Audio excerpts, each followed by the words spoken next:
I always wanted to write the story of Pura del Prey, and it was my dream. And I said it once in a meeting of librarians and publishers, and I didn't know that in the group there was the executive director of Children's Book Press. And I said, my dream is to write the story of Pura del Prey.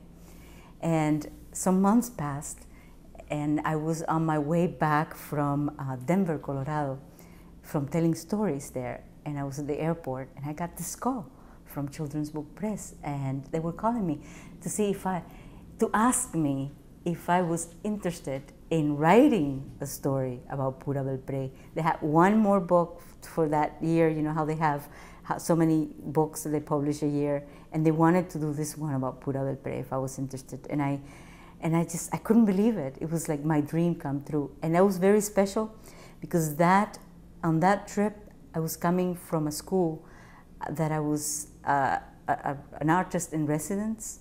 I had been telling stories. It was migrant worker school.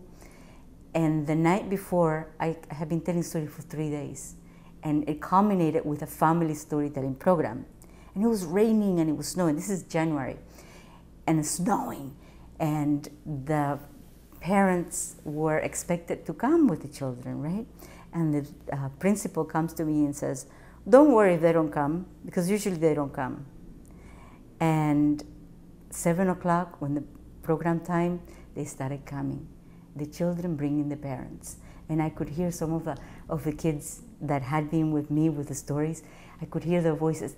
One of them saying, "Apa, apa, esa es la señora, apa, esa es la señora." So that I was coming from that trip, my heart so filled, you know. And then right there, I get asked to write the story of Pura del Prey. So it was like, it had to be that way. And so from there, I just took a week to write a story. I took a week off from work, not to write it, to research the story. I went to New York City and I did a lot of research at the Center for Puerto Rican Studies, where the archives are, all the Pura del Prey archives. They were very helpful. I went through letters of students. I went through all kinds of materials. I saw her original puppets, the ones that she used of Perez and Martina. I saw, oh, it was just wonderful. And then I visited all the libraries that she had worked in New York Public Library. And I did all my research. I took a whole week to do that research.